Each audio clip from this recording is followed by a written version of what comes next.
হচ্ছে, আপনি দেখতে চান? সংসদের দিকে তাকান। সংসদে নাহিদ, আক্তার, হাসনাতরা যখন কথা বলে সে কথাগুলো শুনেন। বাংলাদেশে কোনোদিন সংসদের দিকে মানুষ তাকাতো? বাংলাদেশে আমি শুধু ওই কথাটাই বলেছিলাম যে এখানে কি বিচারিক বিবেচনা প্রয়োগ করা হয়েছিল কিনা, এই প্রশ্নটা করেছিলাম। আজ আমাদের সঙ্গে রয়েছেন সাবেক অন্তর্বর্তী সরকারের আইন উপদেষ্টা অধ্যাপক ডক্টর আসিফ নজরুল। আপনারা কে কোথা থেকে দেখছেন এই সাক্ষাৎকার জানাতে পারেন মন্তব্যে, পাশাপাশি করতে পারেন প্রশ্ন। অধ্যাপক আসিফ নজরুল, ডয়চে ভেলে থেকে আপনাকে স্বাগত জানাচ্ছে। ধন্যবাদ আপনাকে, ধন্যবাদ। শুরুতেই আপনার কাছে জানতে চাইবো যে জুলাই গণ অভ্যুত্থানে 2 বছর হয়েছে, তো এই যে গণ অভ্যুত্থান, তার সঙ্গে আপনি কিভাবে যুক্ত হয়েছিলেন?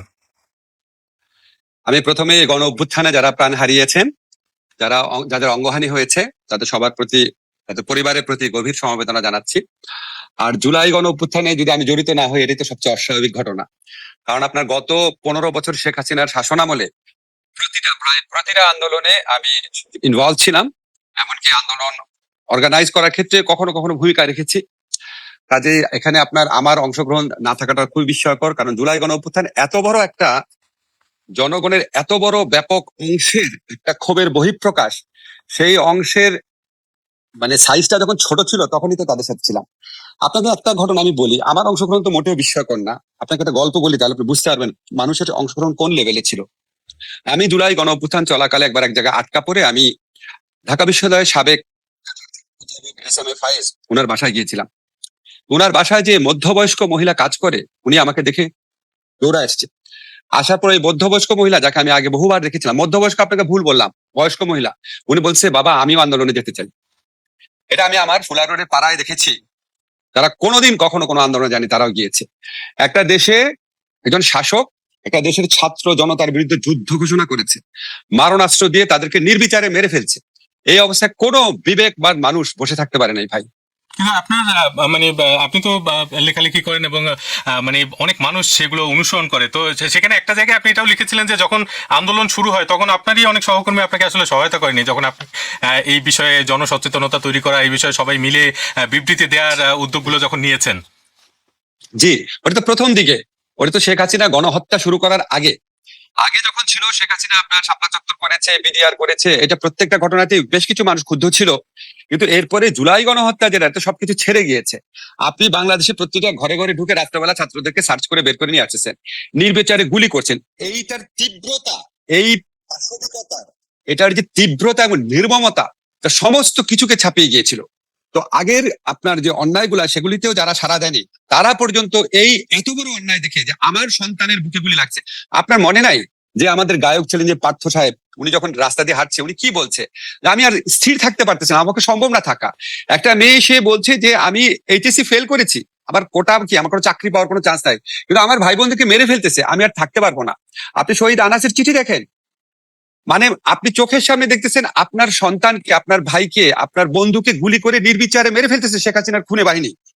এইরকম একটা অবস্থা বাংলাদেশের ইতিহাসে কখনো হয় নাই। উপমহাদেশের ইতিহাসে হয়েছে না, আপনি খোঁজ করে দেখেন যে নিজের দেশের শাসক নিজের দেশের তরুণ ছাত্রদেরকে নির্বিচারে মেরে ফেলছে ক্ষমতা থাকার জন্য। কোনো মানুষ স্থির থাকতে পারে নাই। তো আগে যারা দ্বিধান্বিত ছিল বা আসার ব্যাপারে এতটা সাহস ছিল না, এতটা প্রয়োজন মনে করেনি, তারা সবাইকে আমি পেয়েছিলাম, অলমোস্ট সবাইকে। এই যে মানে শিক্ষার্থীদের যে আন্দোলন, সেটা তো শুরু হয়েছিল কোটা বিরোধী একটা আন্দোলন হিসেবে, এবং সেই আন্দোলন দ্রুতই তৎকালীন প্রধানমন্ত্রী শেখ হাসিনার পদত্যাগের এক দফা দাবিতে পরিণত হয়। তো ওই সময়ের প্রেক্ষাপট কি আপনি আমাদেরকে একটু বলতে পারেন যে এই কোটা বিরোধী আন্দোলনটা যে এক দফাতে পরিণত হলো, সেটার প্রেক্ষাপট এবং সেক্ষেত্রে আপনারা কিভাবে ভূমিকা রেখেছিলেন? প্রথম কথা হচ্ছে, যখন আপনার কোটাকে আদালতের মাধ্যমে কোটা ব্যবস্থা পুনর্বহাল করার চেষ্টা করা হলো, কোটা ব্যবস্থা ছিল একটা চরম চরম একটা চরম বৈষম্যমূলক জিনিস। আমাদের সংবিধান অনুযায়ী মুক্তিযোদ্ধা কোটা থাকার কোন রকম স্কোপ নাই, এটা আমি অনেক লেখায় ব্যাখ্যা করে বলেছি। তারপরে মুক্তিযোদ্ধার নামে আসতেছিল ভুয়া মুক্তিযোদ্ধারা, হাজার হাজার ভুয়া মুক্তিযোদ্ধা, তাদের ছেলে, তাদের নাতি।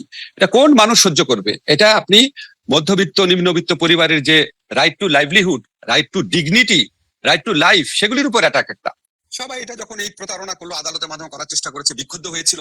বিক্ষুব্ধ হওয়ার পর যখন নির্বিচারে গুলি বর্ষণ শুরু করলো, এই যে আবু সাইদ হত্যা, ওয়াসিম হত্যার পর থেকে 16 তারিখ থেকে যে শুরু করলো, এবং এর আগে ঢাকা বিশ্ববিদ্যালয়ে যেভাবে মেয়েদেরকে পিটালো, একদিকে এই নির্মমতা, আরেকদিকে প্রধানমন্ত্রী বসে বসে পুরা বাংলাদেশের মানুষকে, শুধুমাত্র উনি, উনার অনুসারী, উনার দল ছাড়া সবাইকে যেভাবে নির্বিচারে রাজাকার, দেশ বিরোধী ভাবে তুচ্ছ-তাচ্ছিল্য করছিল, যেভাবে অপমান করছিল, মানুষ আর নিতে পারে নাই। এটা একটা 15 বছরের পুঞ্জীভূত ক্ষোভের একটা দাবানল ফুটে উঠেছে।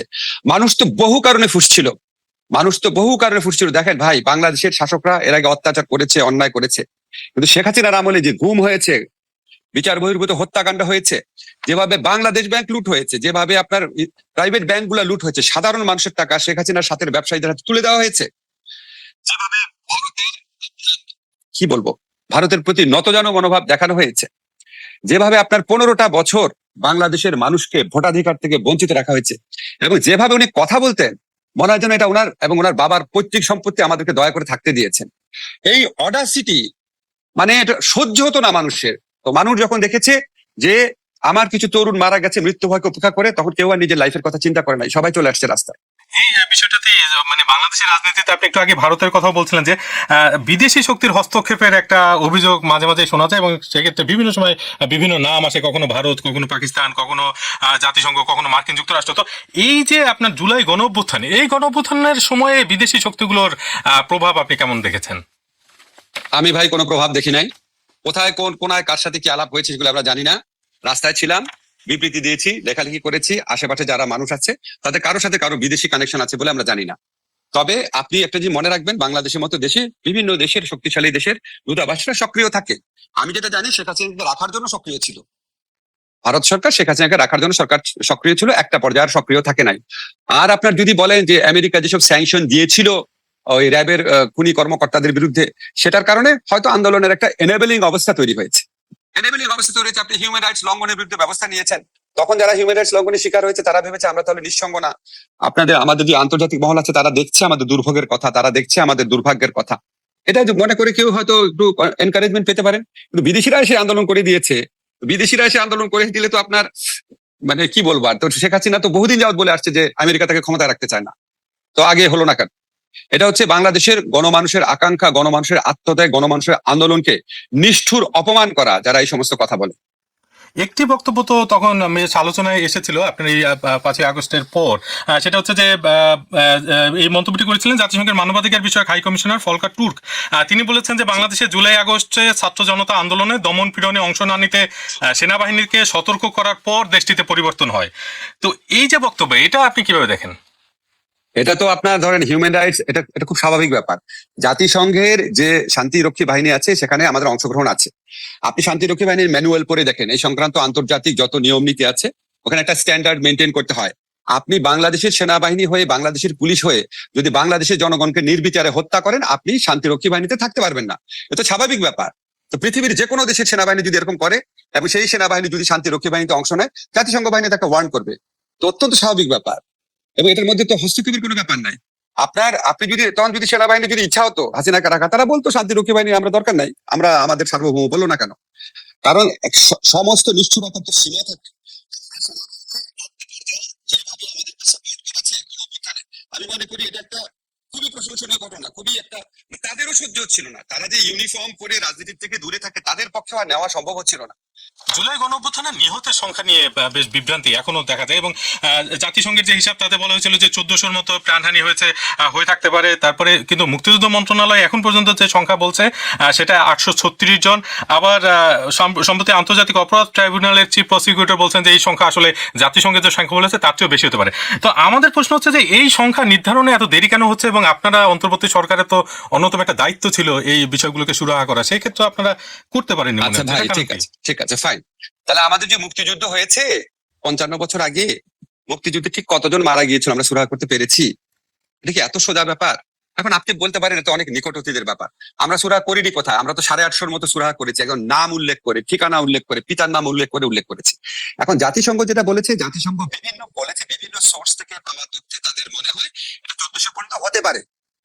তারা তো 1400 লোকের নাম লিস্ট দিয়ে বলে না এই যে 1400 লোক, তারা বলেছে বিভিন্ন সোর্সের থেকে পাওয়া তথ্য অনুযায়ী তারা একটা নিরপেক্ষ তদন্ত করেছে, বলেছে 1400-র মতো হতে পারে। আর আমরা সেখানে স্পেসিফাই করে 870 না 72 জনকে আইডেন্টিফাই করেছি। অনেককে আমরা করতে পারি নাই, আমরা অনেক অনেক অনেক কাজে ব্যস্ত ছিলাম, তারপর আমরা এখানে সর্বোচ্চ গুরুত্ব দিয়েছিলাম।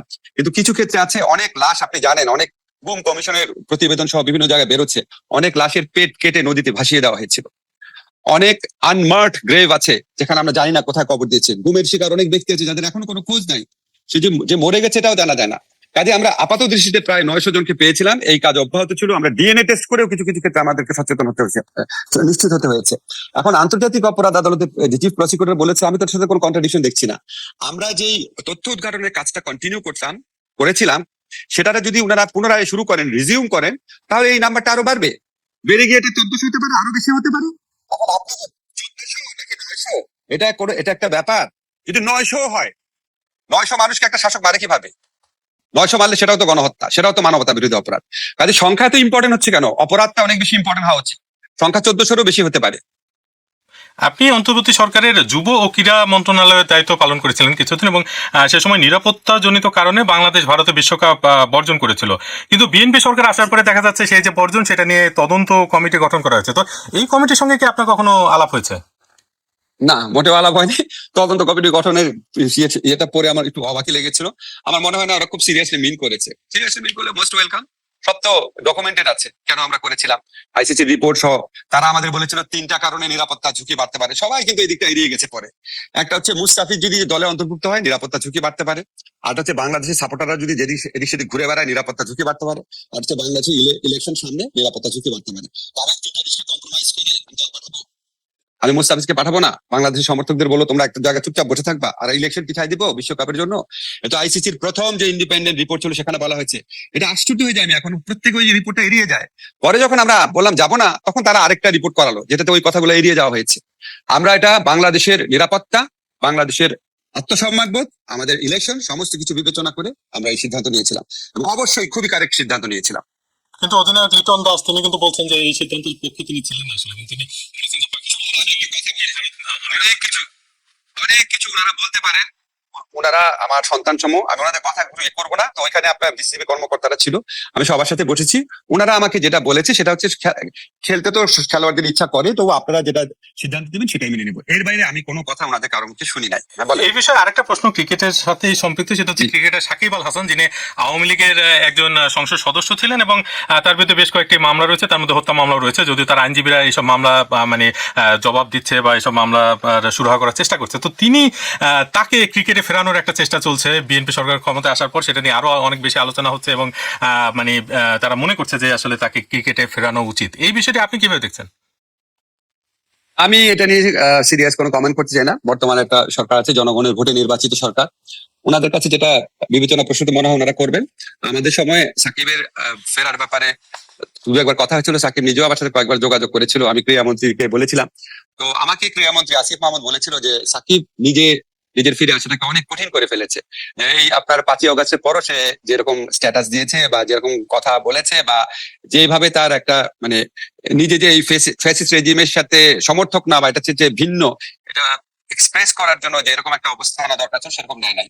এখন বিএনপি সরকার যদি মনে করে বা সাকিব যদি মনে করে যে সেরকম কিছু করা দরকার, তার এটা তাদের ব্যাপার।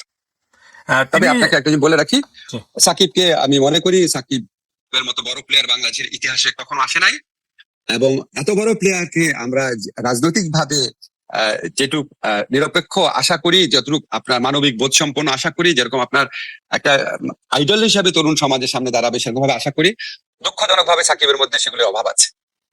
সাকিব আল হাসান একটি অভিযোগও করেছেন সম্প্রতি এক সাক্ষাৎকারে, সেটা হচ্ছে যে তার বিরুদ্ধে যে মামলা, সেটা 1 কোটি টাকা দিলে সেই মামলা থেকে তাকে মানে প্রত্যাহার করে নেওয়া হবে, এরকম একটি অফার নাকি তিনি পেয়েছেন। যদিও তিনি তার বিস্তারিত বলেননি, কিন্তু এরকম একটি অভিযোগ তিনি করেছেন। এবং এই অভিযোগের সঙ্গে আসলে প্রথম আলোর একটা প্রতিবেদন অনুযায়ী যে জুলাই গণ অভ্যুত্থানে হতাহতের ঘটনায় সারা দেশে মামলা হয়েছিল 1862টি, এবং তাতে আসামি করা হয়েছিল 3,27,841 জন। এবং আপনাদের মানে অন্তর্বর্তী সরকারের বিরুদ্ধে একটি অভিযোগ যে এত মানুষকে যে ঢালাওভাবে মানে আসামি করা হয়েছিল এবং অনেকে ভোগান্তি শিকার হয়েছেন, সেটা আসলে আপনারা ঠেকাতে পারেননি। তো এটাকে কি আপনাদের ব্যর্থতা মনে করেন?